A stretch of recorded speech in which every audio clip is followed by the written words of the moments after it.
All-out war laban sa illegal gambling o pagsusugal ang target naman ngayon ng PNP. Posible raw kasing mas malawak pa ang problema ng illegal gambling kumpara sa illegal na droga. May ulat on the spot si Marie Zumali. Marie? Rafi, base sa Executive Order number 13 na inilabas ni Pangulong Rodrigo Duterte, idineklara na nga ng Philippine National Police ang all-out war laban sa illegal gambling.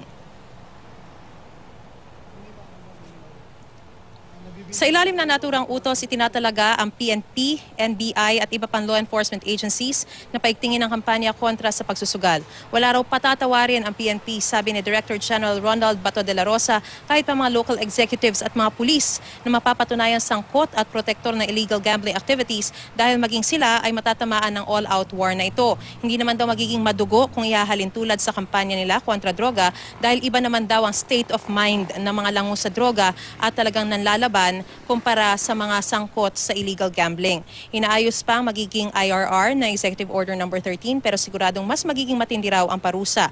Magsasagawa rin ng 1 hanggang 3 strike policy kaugnay nito. Sa ngayon, inalerto na ng Directorate for Operations sa mga Police Regional Offices na magsagawa ng one-time, big-time operations laban sa illegal gambling activities sa kani-kanilang mga lugar. Narito po ang pahayag ni PNP Chief Director General Ronald Bato de la Rosa.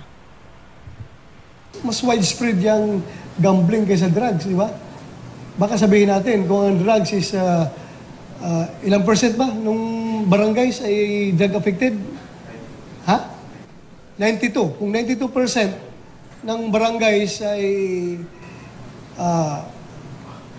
drug affected, baka 100% yung illegal gambling affected. The PNP is hereby declaring war against illegal gambling.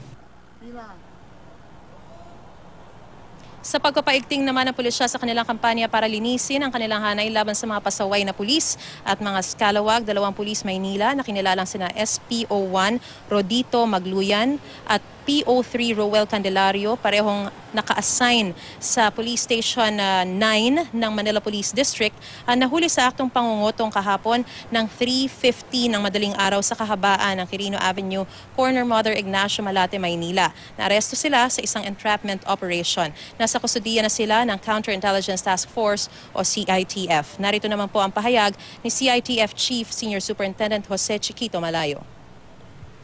When we found out that positive yung complaint, nag-conduct na kami na entrapment. So, at exactly 0350 or 350 nung February 12, nahuli po natin sila extorting money from motorists, especially taxi drivers.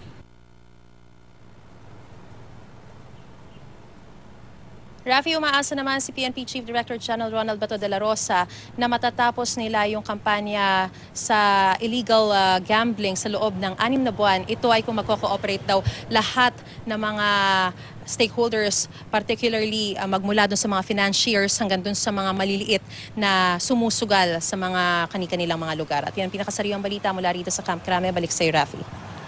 Maraming salamat, Marie Zumali.